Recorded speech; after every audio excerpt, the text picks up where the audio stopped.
Salam əziz güləş azarkeşləri. Bu gündən etibarən Azərbaycan güləşi ilə bağlı son bir ayda baş vermiş hadisələr və qarşıda gələn yarışlarla bağlı xəbərləri diqqətinizə çatdıracağıq.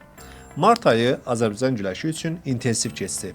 Əvvəlcə martın 3-dən 6-sınadək Gəncə İdman Sarayında sərbəst və Yunan-Roma güləşi üzrə U15 ölkə birinciliyi keçirildi. Onu da qeyd edim ki, bu yarış ilk dəfə Gəncədə təşkil olunurdu.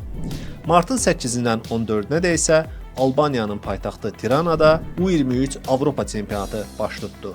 Bu yarışda 4 qızıl, 5 gümüş və 7 bürünc olmaqla ümumilikdə 16 medal qazandıq. Medalların sayına, finaldakı iştirakçıların sayına və toplanan xallara görə öz rekordunu yeniləyən sərbəst güləşçilərimiz ardıcıl 4-cü dəfə komanda hesabında Avropa çempionu oldu. Ötən il olduğu kimi bu dəfə də komanda hesabında 3-cü yeri tutan qadın güləşçilərimiz isə medalların əyarına görə öz rekordunu yenilədilər.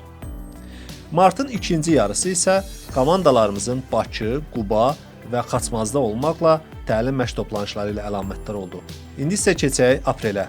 Bizi qarşıda hansı yarışlar gözləyir? Aprelin 5-dən 13-nədək Serbiyanın Zlatibor şəhərində Gimnaziyada yarışları keçiriləcək. Bu multi-idman oyunlarında U15 yaş qrupu üzrə milli komandalarımız iştirak edəcək. Aprelin 7-dən 13-nə isə Slovakiyanın paytaxtı Bratislavada böyüklərin Avropa çempionatı təşkil olunacaq. Onu da qeyd edeyim ki, bu yarışın yarı finallarını və medallar onda qarşılaşmalarını İctimai TV-dən canlı izləyə bilərsiniz. Və nəhayət, aprelin 15-dən 19-nədək Astara Olimpiya İdman kompleksində sərbəst, Yunan-Roma və qadın güləşi üzrə yeniltiklərin ölkə birinciliyi keçiriləcək.